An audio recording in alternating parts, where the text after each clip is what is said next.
Captain Gina Park stood rigid as the Alteri ambassador examined her sidearm with what could only be described as amusement. The blue-skinned alien passed it to his aide with a dismissive gesture. Projectile weapons. Your species still relies on throwing small metal objects. The translator conveyed his tone perfectly, condescension wrapped in diplomatic courtesy. Gina maintained her composure. Our weapons have served us well for centuries, Ambassador Trell. The delegation from the Galactic Union exchanged glances that required no translation. Earth's invitation to join their alliance suddenly felt less like an honor and more like charity for a primitive species. Admiral Kim nodded slightly to Gina, signaling her to remain calm. As Earth's military liaison, she represented humanity's defense capabilities to these beings whose ships had appeared in orbit just 3 weeks ago. Perhaps, Admiral Kim said carefully, you could demonstrate your own weapons technology. The Alteri smiled. Of course, though I fear the comparison may be disheartening for your people. The meeting room in the United Nations building fell silent. 6 human officials sat across from 4 aliens. The Altari, with their blue skin and silver eyes, made up most of the alien group. Their leader, Ambassador Trell, wore flowing robes with strange patterns that seemed to move in the light. Gina felt her heart racing, but kept her face calm. 3 weeks ago, these ships had appeared above Earth. The world had panicked at first, but the aliens came in peace. They invited Earth to join something called the Galactic Union. Now, they were talking about military matters, and clearly, they were not impressed. Please follow me, Ambassador Trell said, standing up. His tall, thin body moved with grace. We have prepared a demonstration in your empty area you call Nevada. The human delegation followed. They boarded special transport ships that the aliens had brought.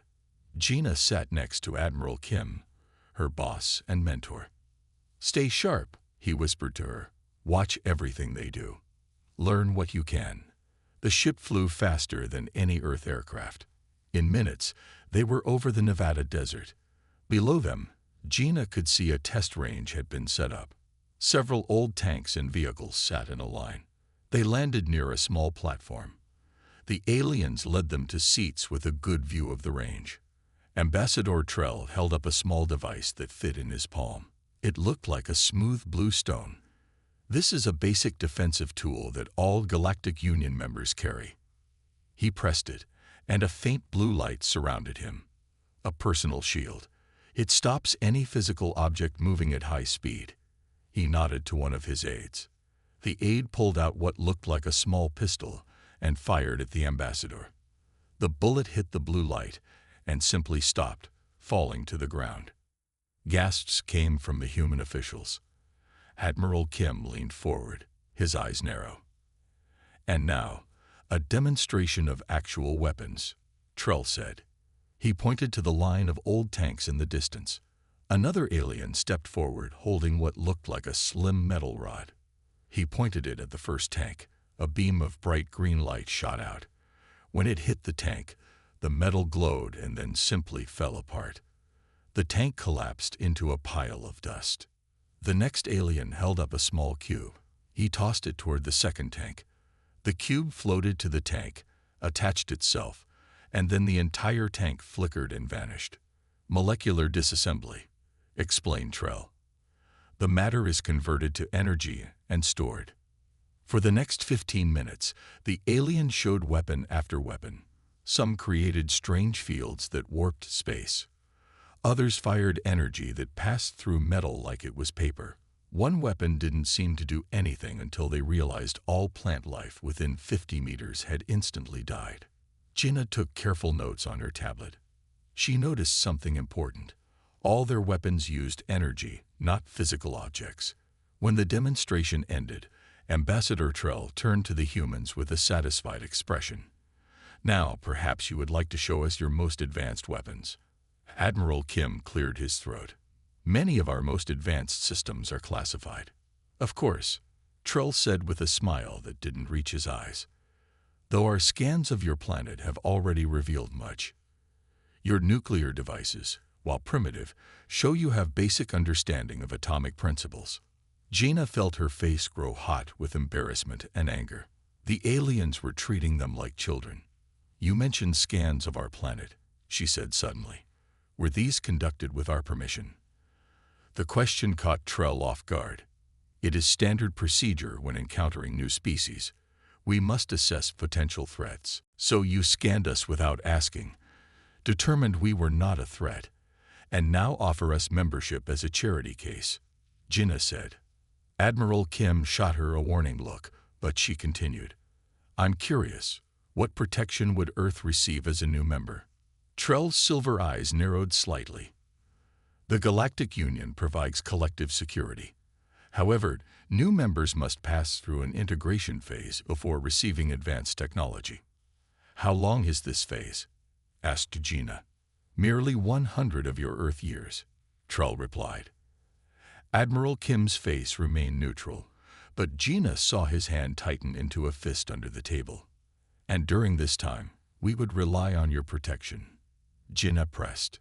The Union maintains peacekeeping fleets. They would respond to any aggression toward Earth. Another alien, who had been quiet until now, spoke up. This one had pale green skin and 4 eyes. Perhaps I should mention that there are other species in this sector who have not joined the Union. Some are less peaceful than we are. The implied threat hung in the air. We appreciate your offer of membership, Admiral Kim said diplomatically. Earth will need to discuss the terms further. That evening, in a secure room back at UN headquarters, the human delegation met privately. They're offering us protection in exchange for obedience, Gina said, pacing the room, and implying threats if we refuse. Their technology is centuries beyond ours, said General Minot, another member of the delegation. Those weapons could wipe us out in days. But did you notice? Gina asked. Every single weapon they showed was energy-based. No bullets, no missiles, no physical projectiles. Admiral Kim nodded slowly. I noticed that too, and they seemed genuinely surprised by our firearms. It's like they evolved past physical weapons entirely, Gina said. What if their defenses are specialized against energy attacks but weak against physical ones? An interesting theory, Admiral Kim said, but we can't test it without risking war. The meeting was interrupted by an urgent message. Another alien ship had arrived in orbit. This one did not belong to the Galactic Union. It's a scout vessel, reported the Space Monitoring Center. Unknown configuration, not responding to communications. The Union representatives are requesting an emergency meeting, an aide announced. When they reconvened, Ambassador Trell looked genuinely concerned. The vessel in orbit belongs to the Vex Collective. They are conquerors, not diplomats. This is precisely why we offered Earth membership and protection. What do they want? Asked President Lee, who had joined the meeting. Territory, resources, slaves. Trell's silver eyes were dark with concern. They consider non-members of the Union to be fair targets. And Union members, Gina asked, are protected by treaty. The Vex rarely challenge the Union directly. So our choices are join you or face them alone, Admiral Kim summarized. I regret the timing appears coercive, Trell said. But yes, those are your options, and you must decide quickly. That scout ship is assessing your defenses. Gina and Admiral Kim exchanged looks. The aliens that had seemed condescending just hours ago now appeared to be their only hope against an unknown threat. We need time to discuss, President Lee said. Of course, Trell replied, but not much time. Hours, perhaps. We will return to our ship and await your decision.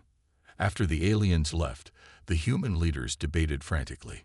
Join and become second-class members of a galactic society, or refuse and potentially face annihilation. What if this is all a setup? Gina suggested. Good alien, bad alien, to force us to join. Possible, Admiral Kim admitted, but we can't take that chance. As Earth's leaders argued, more Vex ships appeared in orbit. The choice was being made for them. The Vex fleet has changed course, Director Han said, pointing to the holographic display. They'll reach our system in approximately 2 months. The emergency council meeting had been called after midnight. Gina rubbed her eyes, still processing the information. And the Galactic Union refuses to provide defensive technology? President Lee asked. They cite integration protocols, Admiral Kim replied. New members must undergo a century of cultural assimilation before receiving advanced weaponry. Gina stood. I've studied their weapons systems. The entire Union relies on energy-based technology, plasma cannons, particle beams, shield harmonics. And, the President prompted, they've evolved beyond physical projectiles entirely. For millennia, their conflicts have been fought with energy weapons against energy shields. Gina allowed herself a small smile. They've forgotten what a bullet can do. 2 weeks had passed since Earth reluctantly joined the Galactic Union. The Vex scout ships had left once the alliance was formalized, but the feeling of being trapped remained. Earth was now under Union protection, but that protection came with strict rules. Gina walked through the halls of the newly established Union Embassy in Seoul. The building had once been a government office. Now it housed alien diplomats and their staff. Humans and aliens passed each other in the corridors, still awkward in their interactions. Captain Park, a moment please, called a voice. Ambassador Trell stood in a doorway, gesturing for her to enter his office. The room was filled with strange plants and odd lighting that made Gina's eyes hurt slightly. Trell sat behind a floating desk, his blue skin looking almost purple in the alien light. You have been assigned as our military liaison, he said. I wanted to discuss your expectations. Gina remained standing. My expectations are simple. Earth joined the Union for protection against the Vex. We expect that protection to be genuine. Trell's silver eyes narrowed. Of course. But you must understand that Earth is now a Union protectorate. Your military will need to adapt to our protocols, which include giving up our own weapon systems. Gina asked directly. Not giving up, Trell said smoothly. Evolving. Your projectile weapons are inefficient and dangerous to spacecraft. Energy-based systems are cleaner, more precise. Gina nodded but said nothing. She had learned that silence often revealed more than questions. After a moment, Trell continued. We have detection systems in place around your solar system. The Vex know you are under our protection. They will not attack. So the threat is gone? Gina asked. Trell's expression changed slightly. The Vex are unpredictable, but the Union keeps them in check. After the meeting, Gina met with Admiral Kim in a secure room deep under the Korean military headquarters. The room was swept for listening devices hourly. They're hiding something, Gina said. Trell was too quick to dismiss the Vex threat. Admiral Kim nodded.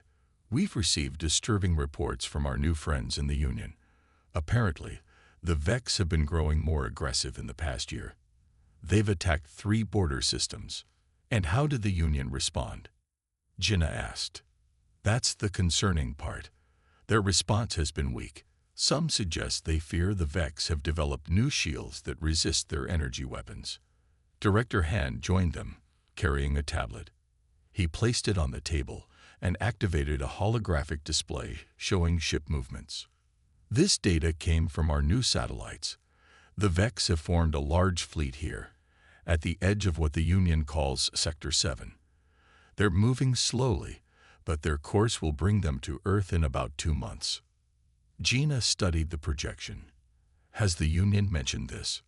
No, said Admiral Kim. When I asked about Vex movements, I was told all threats were contained. They're lying to us, Gina concluded. Either they don't know, or they don't want us to know. President Lee arrived for the briefing, looking tired. Since joining the Union, she had aged visibly under the stress. What options do we have? She asked after hearing their report. Limited, Admiral Kim said honestly. The Union prohibits us from deploying our nuclear weapons in space. Our conventional forces are no match for Vex technology. And the Union refuses to give us their defensive systems, Director Han added. We're essentially waiting for them to protect us. Gina, who had been quiet, suddenly stood up. What if we don't need their systems? All eyes turned to her. Explain, President Lee said. I've spent 2 weeks studying Union technology and history, Gina said. Their entire military evolution took a different path than ours. About 3,000 years ago, they developed energy shields and weapons. Since then, all their conflicts have been fought with increasingly advanced versions of the same technology. She pulled up images of Union weapons systems. They don't use physical projectiles at all. Their ships have no defenses against them because they haven't needed any for millennia. No one in the Union uses bullets, missiles, or kinetic weapons. Admiral Kim frowned. But surely the Vex would have similar technology. That's what I thought, Gina said. But look at this. She showed them footage of a Vex attack on a Union outpost. The Vex ships had strange, rippling shields that seemed to absorb energy weapons. Their shields are specifically designed to counter Union weapons. They bend and absorb energy. But what if we hit them with something solid? A silence fell over the room as the implications sank in. You're suggesting we use our primitive weapons against advanced alien ships? Director Han asked skeptically. I'm suggesting our primitive weapons might be the one thing they're not prepared for, Gina replied. The Union doesn't respect our technology because it's old to us, but it's completely foreign to them. President Lee leaned forward. What exactly are you proposing, Captain Park? A secret program. We modify our existing weapons for space combat. Railguns, conventional missiles, even regular guns adapted for vacuum. We prepare them in secret while pretending to comply with Union restrictions. The Union monitors our factories, our military bases, Admiral Kim pointed out. Not all of them, Director Han said slowly. We have facilities that date back to the Cold War. Underground bunkers and submarine pens that aren't on any public record.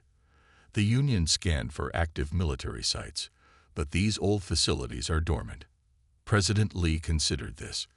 If we're caught developing weapons against Union protocols, we could lose their protection entirely. If the Union can't or won't protect us from the Vex, we need our own defense, Gina argued. And I don't believe they've told us everything about the Vex threat. The next day, Gina was invited to observe a Union Defense Council meeting. Representatives from various alien species discussed military matters, while humans were allowed to watch but not participate. During a break, Gina approached a small, gray-skinned alien named Kelth. He was from a species called the Novan, one of the oldest Union members.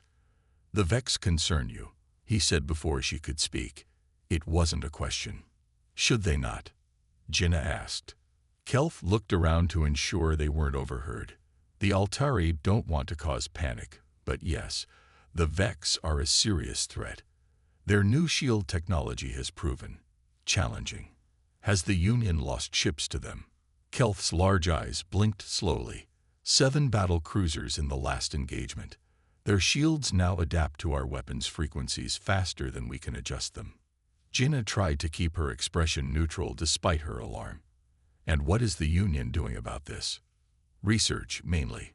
Trying to develop new energy signatures that can penetrate their defenses. Kelth hesitated. I should not be telling you this. We have a right to know if Earth is in danger, Gina said firmly. Kelth looked at her with what seemed like pity. Young species always believe they have rights. In the Union, protection comes first, information second.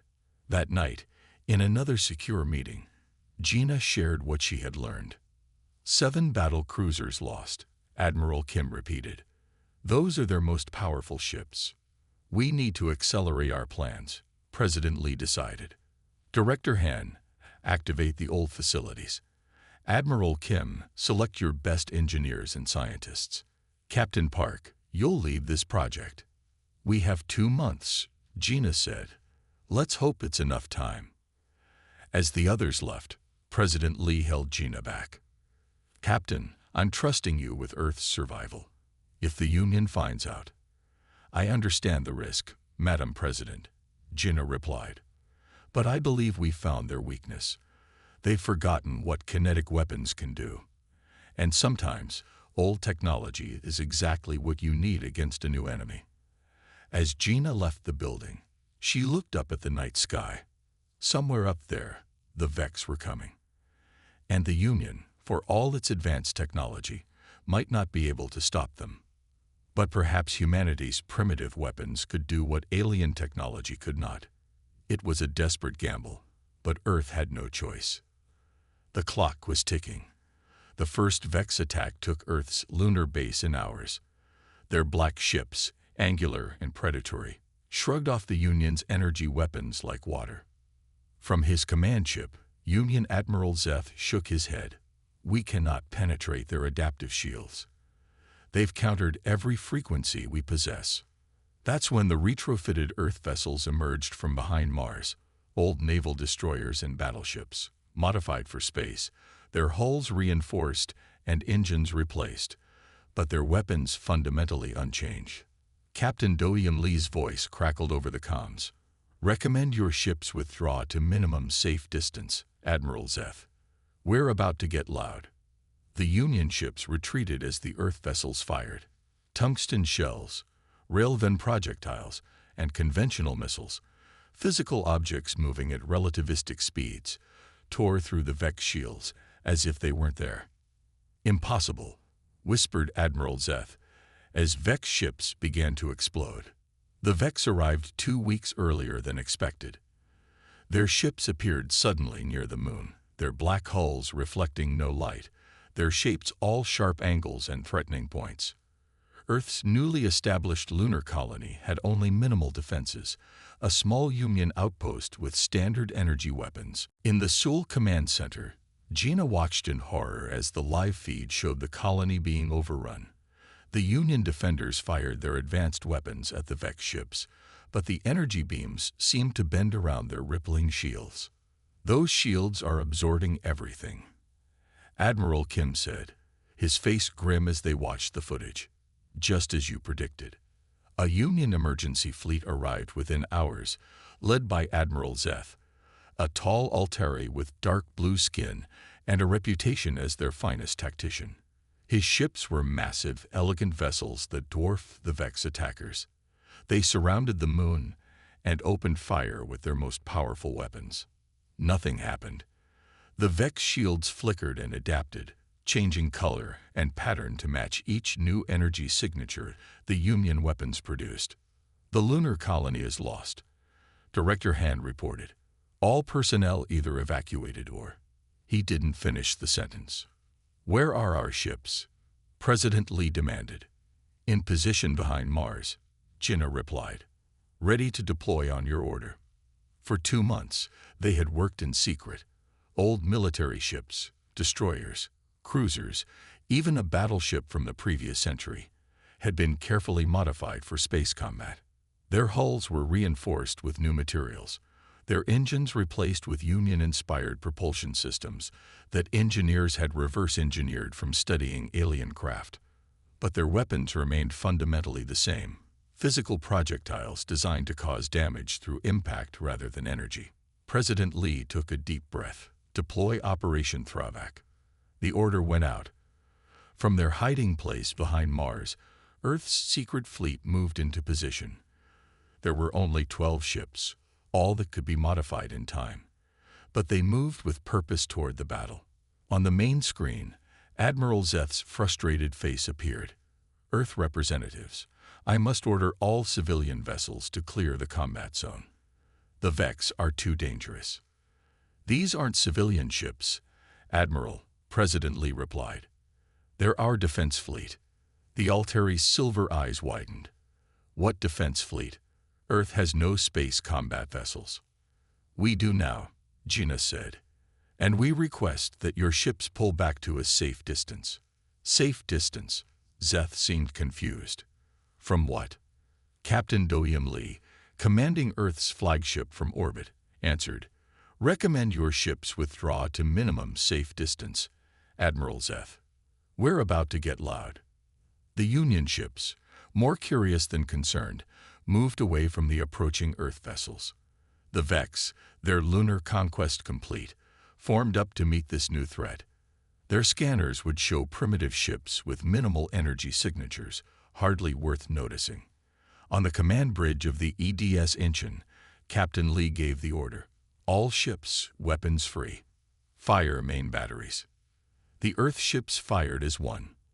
The old battleship's 16-inch guns, modified to work in vacuum, launched shells made of depleted uranium and tungsten.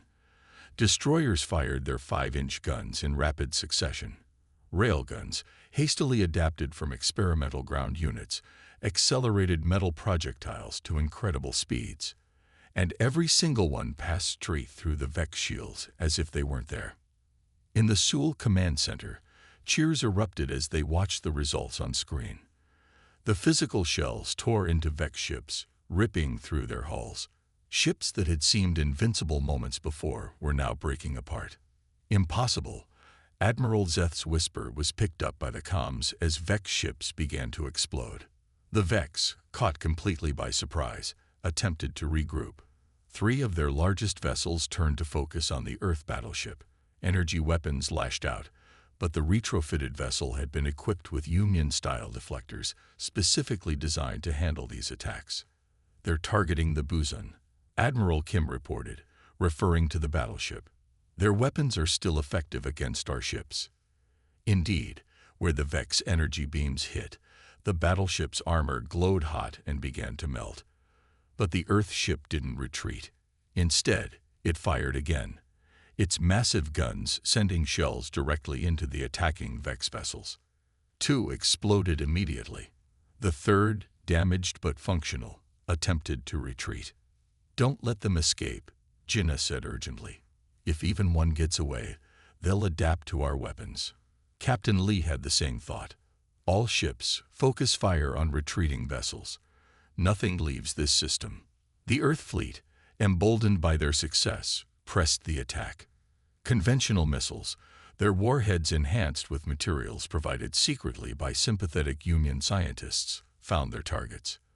Railgun projectiles traveling at a significant fraction of light speed punched through Vex ships from bow to stern. Admiral Zeth's ship moved closer, its sensors recording everything.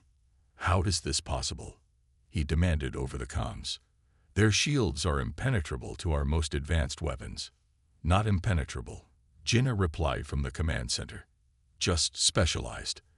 They evolved to stop energy attacks, not physical objects." As the battle continued, a small Vex craft detached from one of the larger ships and accelerated rapidly away from the fight. "Escape pod," Captain Lee called out. "Intercept."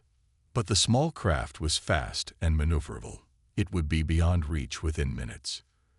That's when a Union ship, one of Admiral Zeth's fast attackers, moved to block its path. The Union vessel fired, not at the Vex ship, but past it. The energy beam created a distortion in space, a gravity well that slowed the escaping craft just enough. "We have weapons lock," reported the weapons officer on the Incheon. Firing. A single railgun shot streaked across space. It caught the Vex escape craft dead center, obliterating it completely. 2 hours later, the battle was over. No Vex ships remained intact. The moon was recaptured, though the colony had suffered terrible damage. In the aftermath, Admiral Zeth's ship docked with the Incheon.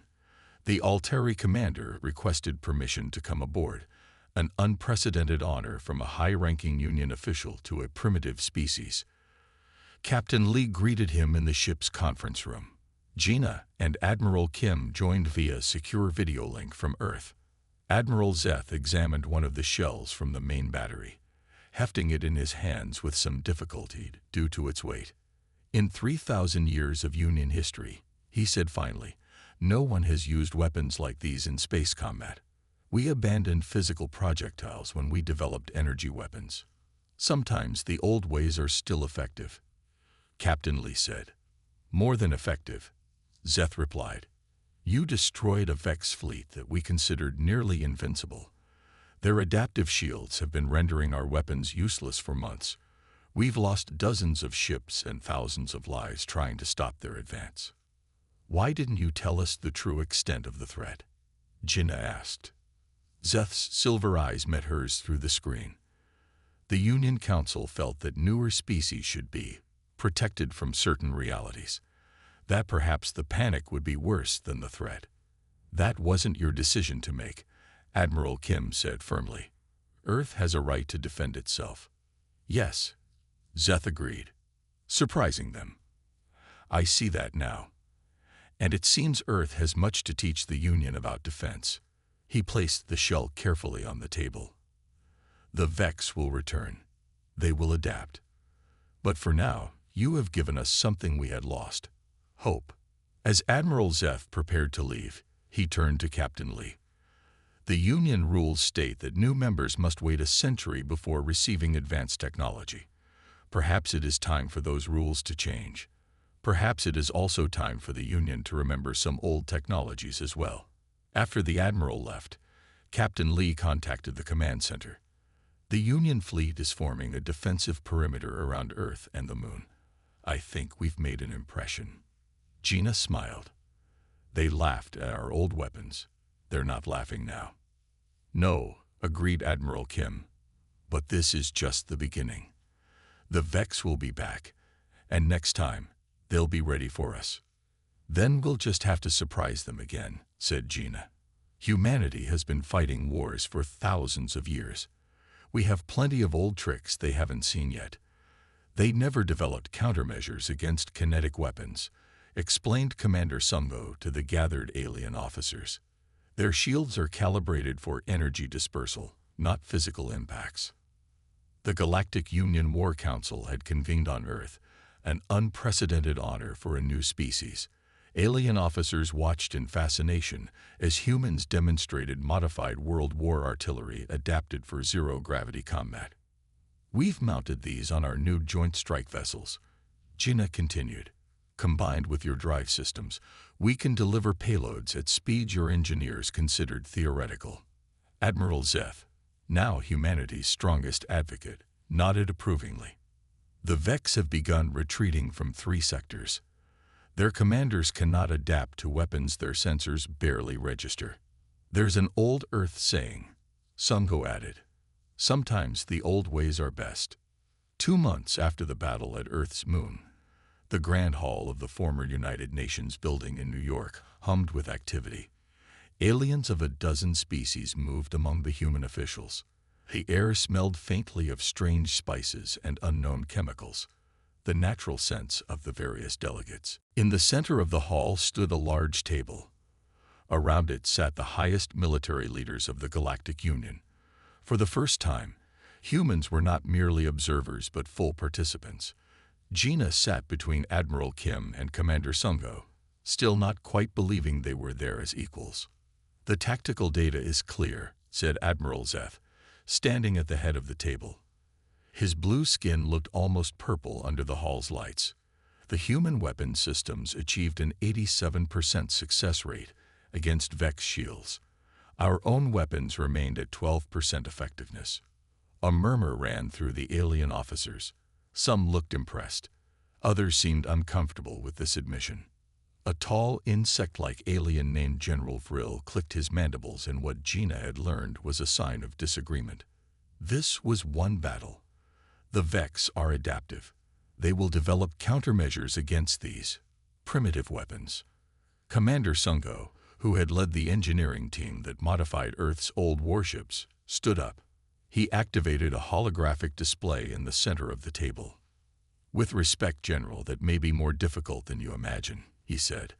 The Vex shields, like your own, operate on principles of energy detection and dispersal. They sense incoming energy signatures and create matching frequency barriers. The hologram showed a simulation of a Union energy weapon hitting a Vex shield. The shield rippled and absorbed the blast. But physical objects, what we call kinetic weapons, don't emit energy signatures that their shields can detect and counter. Sungo continued. By the time their sensors register the object, it's already penetrating their hull. General Vril's antennae twitched.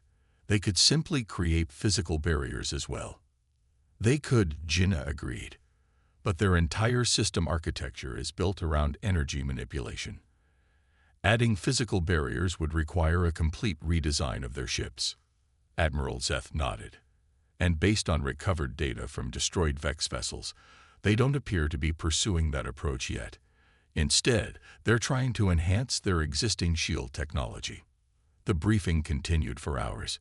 Human officers explained the modifications they had made to their ancient weapon systems. Alien engineers asked detailed questions about metallurgy, propulsion, and targeting systems that didn't rely on energy signatures. After the formal meeting, Jinnah led a smaller group of key alien officers to a test range outside the city. Here, humans had set up examples of their modified weapons. This is a M1, a 1 Abrams tank cannon, originally designed in the 20th century, she explained to the fascinated aliens. We've modified it to work in vacuum and zero-gravity conditions. The shells are now made of a tungsten-uranium alloy that can withstand the heat of atmospheric entry.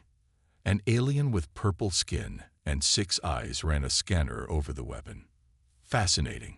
So simple, yet so effective.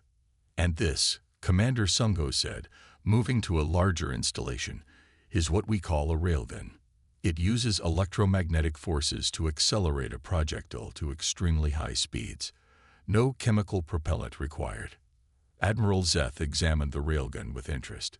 We developed similar technology thousands of years ago, but abandoned it when energy weapons proved more efficient.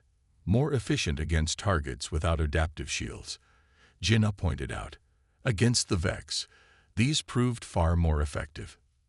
The demonstration continued with the firing of various weapons against simulated Vex shield configurations. Each time, the physical projectiles passed through the energy barriers as if they weren't there. We've already begun production of these weapons for your ships, Jinnah told Admiral Zeth.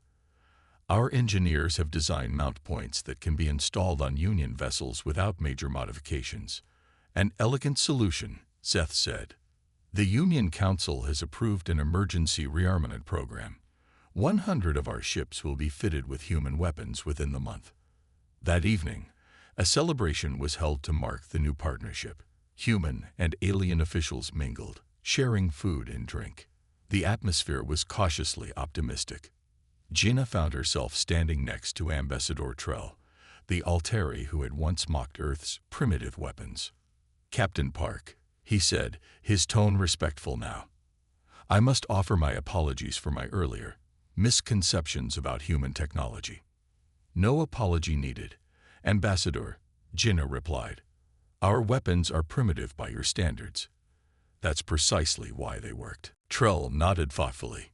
A valuable lesson for the Union. We have become so focused on advancement that we forgot the value of diversity in approach. He paused.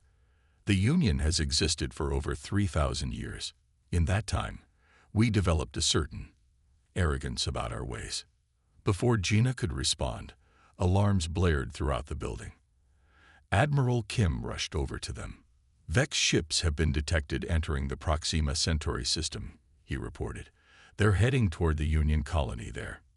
The celebration ended abruptly as military officers hurried to the command center. Holographic displays showed the Vex fleet, larger than the one that had attacked Earth. Proxima Centauri is only 4 light-years from Earth, Admiral Zeth noted. This is likely a retaliatory strike. The colony has 10,000 civilians, said a small green alien that Jinnah recognized as the Proxima Centauri governor. Our defenses cannot withstand such an attack. Admiral Kim turned to Jinnah. How many of our modified ships are ready for deployment? 8 vessels, fully armed and crewed, she replied, plus 2 Union ships that we've already equipped with railguns. Admiral Zeth made a quick decision. We'll deploy immediately. The combined fleet should reach Proxima Centauri before the Vex attack begins. Within hours, the Earth Union Task Force was underway. The human vessels, though modified with alien drive technology, were still slower than pure Union ships. Admiral Zeth ordered his fastest vessels ahead to delay the Vex until the human ships could arrive. On the bridge of the EDS Sejong, Jinna watched the tactical display with Commander Sungo. The Union fast attack ships had engaged the Vex at the edge of the Proxima Centauri system. "They're holding their own," Sungo observed, "but their weapons still aren't very effective." "They just need to buy us time," Jinna replied. "Once we arrive with the kinetic weapons." The journey took 18 hours. When they arrived, the situation was dire. 3 Union ships had been destroyed, and the Vex were pushing toward the colony planet. "All ships, deploy and engage," ordered Admiral Zeth from his command vessel. "Human vessels, target the Vex flagship."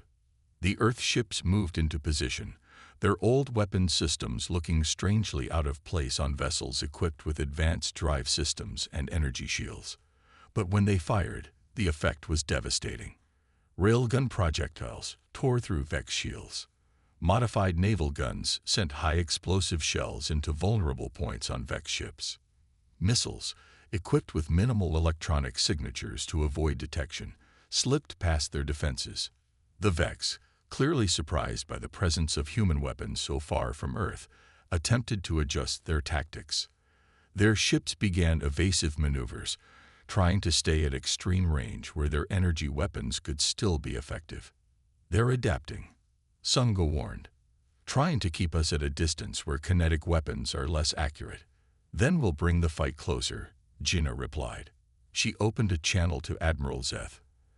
"Admiral, request permission to execute Maneuver Troy." "Permission granted," came the immediate reply. The Earth ships suddenly cut power to their main drives and weapon systems, appearing to drift. Their energy signatures dropped to minimal levels. The Vex, sensing weakness, moved closer to finish them off. "Wait for it," Jinna said quietly as the Vex ships approached. "Wait for it." When the Vex were within optimal range, the Earth ships powered up all at once and fired everything they had. The surprise volley caught the Vex completely unprepared. Ship after ship erupted in explosions as physical projectiles tore through their hulls. "The Vex flagship is retreating," reported a sensor officer. "Not this time," Admiral Zeth said firmly. His own ship, now equipped with human railguns, moved to intercept. "We can't allow them to report our tactics." The combined firepower of the Earth Union fleet converged on the Vex flagship. Under such an assault, even its advanced shields failed. The massive ship broke apart, secondary explosions rippling along its hull as internal systems catastrophically failed. When it was over, no Vex ships remained intact. The colony was saved. As the fleet regrouped, Admiral Zeth contacted all ships. "This victory is significant, but it is just the beginning. With human kinetic weapons and Union drive systems, we will take the fight to the Vex. For too long, we have been on the defensive. Now, we begin our counteroffensive." On the bridge of the Sejong, Jinna and Sungo exchanged tired but satisfied looks. "There's an old Earth saying," Sungo said to the alien officers who had joined them. "Sometimes the old ways are best." The memorial stood where the first alien delegation had landed, a simple structure displaying weapons that had saved not just Earth, but dozens of worlds in the Union. "An M1 Garand rifle," Jinna explained to the alien dignitaries touring the exhibit. "A design from our Second World War. The technology is over 200 years old." The new Alteri ambassador touched the glass reverently. "We had forgotten that innovation means not just moving forward, but remembering what came before." President Lee addressed the assembled crowd.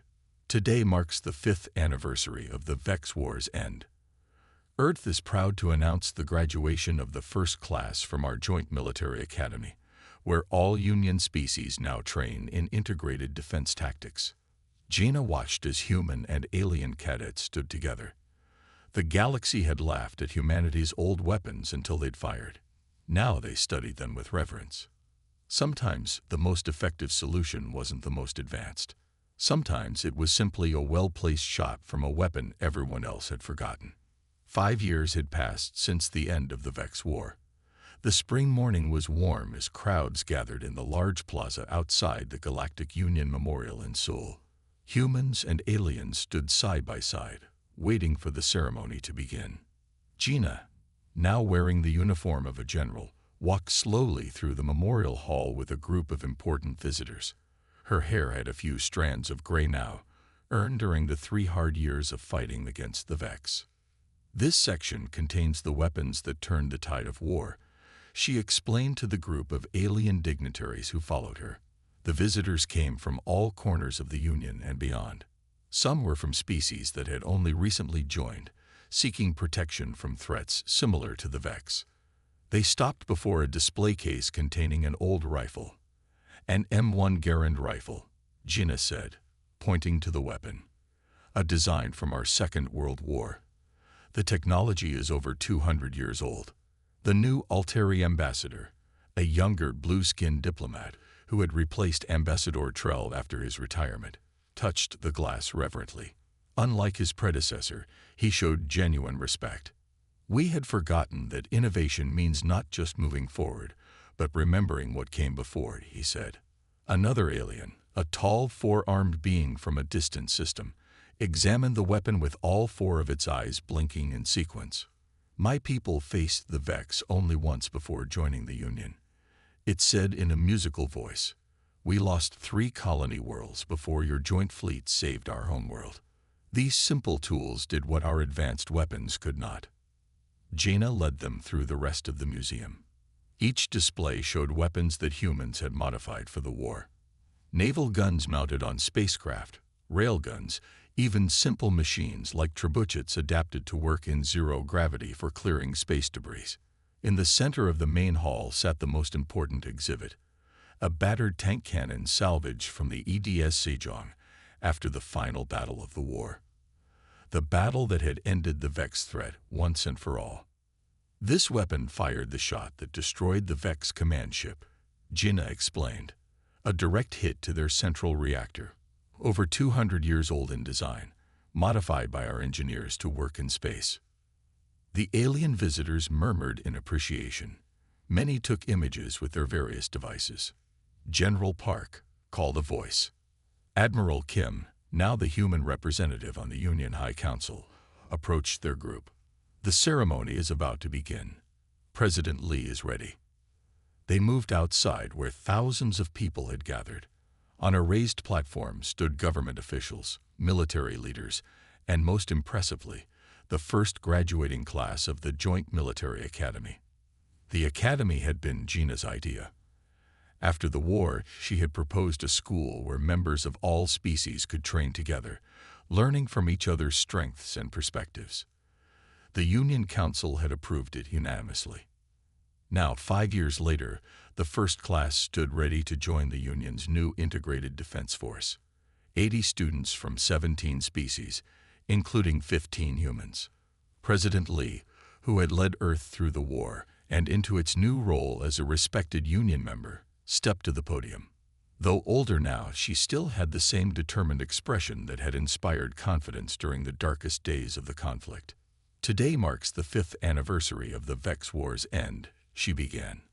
Earth is proud to announce the graduation of the first class from our Joint Military Academy, where all Union species now train in integrated defense tactics.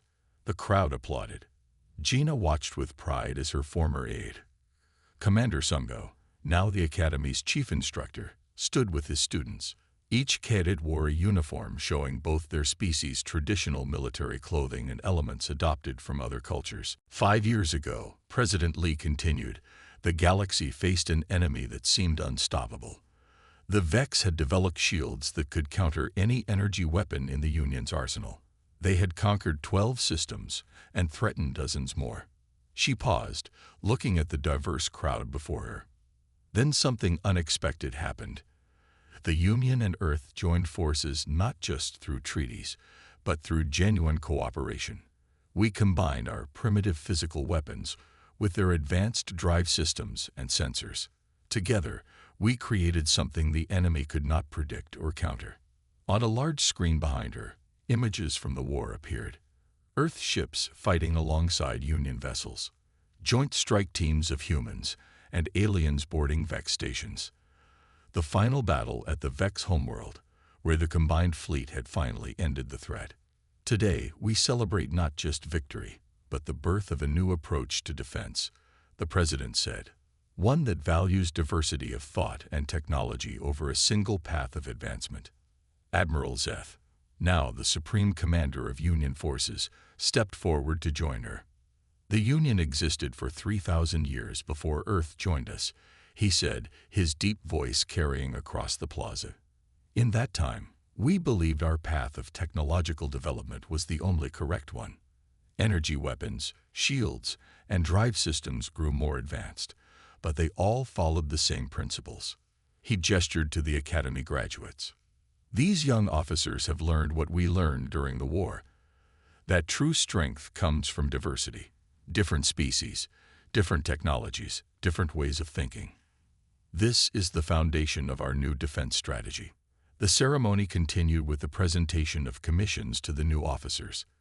Each received their insignia from their own species representative and from a member of another species. It symbolized the new cooperation that defined the post-war Union. After the formal proceedings, a reception was held in the Academy grounds. Gina found herself standing near a window, watching human and alien cadets celebrating together. Admiral Kim joined her, offering a glass of champagne. Quite a sight, isn't it? 5 years ago, they thought we were primitives barely worth protecting. Gina smiled. And now they study our primitive weapons alongside their own advanced systems. The newest Union battleships all carry railguns and kinetic weapons alongside their energy cannons. Kim noted, I never thought I'd see the day. A young human cadet approached them nervously. She saluted crisply. General Park, Admiral Kim. I wanted to thank you both for your inspiration. Your actions during the war are why I joined the Academy. What's your assignment, cadet? Gina asked. The U.S. Galaxy, sir. First of the new hybrid vessels. I'll be working with the weapons integration team. After the cadet left, Gina and Admiral Kim moved to a quieter corner of the room. Do you ever miss it? Kim asked softly. The fighting. Gina shook her head. Never the fighting. But sometimes I miss the clarity of purpose. The war was terrible, but our goals were clear. And now we have the harder challenge. Building something that lasts. Their conversation was interrupted by the arrival of a tall Vex.